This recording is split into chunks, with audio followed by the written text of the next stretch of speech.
My name is Shawn Christman. I'm from Seattle, and I've been in stair building for, I guess I have to say, 50 years.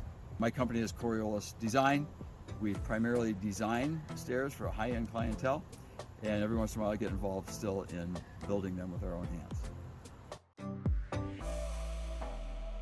Questions would come up of what's the new handrail height in the code, or what's the baluster spacing in the code. So we'd call the SMA, or we'd look up something on their website. And then we didn't join until they had a design seminar, had a wreath work, how to do compound twist rails, and they did the Staircraft Awards. And I felt like my team could compete at a national level. And so we joined and we went, and we actually won.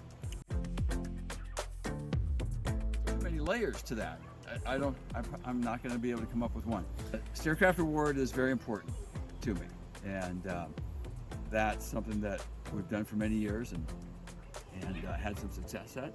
Shop tours has been good. I've been able to go in person on a couple. Being from way out on the West Coast, we don't have as many out there. So during COVID, they had them virtually, and that was good. I'd say those would be the top two things.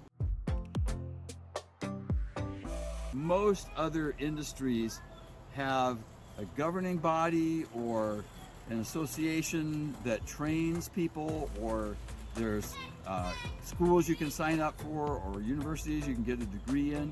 Stair building has nothing like that, and so it's the closest thing we've got in the United States to any form of organization for the industry. And so that allows us to see how other people do things. It allows us to lobby for or against certain aspects of the code. And I think that we have to keep doing that, because we're sort of, compared to other industries, don't have the critical mass that some of them do. And this allows us to have, at least to some extent.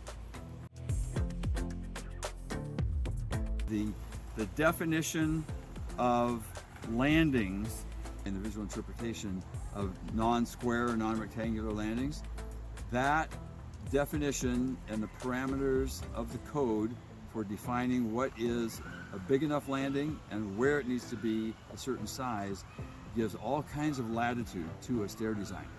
And with that latitude, I've been able to put designs on the table that were, I'd say, enticing enough to the customer that they simply couldn't walk away from them, in spite of the extra cost that might have represented. When you talk about community, to me, I think of my people, guys who work for me. When I would come back from an SMA conference with an award for the Staircraft Awards, those guys were like walking on water. It made their day, it made their year, it made their job worthwhile in ways that other things couldn't. We can look at the code as a restriction or as a tool. Approaching the code as a tool that you can design around and show to your architect, your engineer, your building inspector, all the facets to which you complied in a creative way that gives you a legally solid foundation for putting a design in front of a customer. That's a powerful tool, and I regard that as a stair designer as a big part of my craft.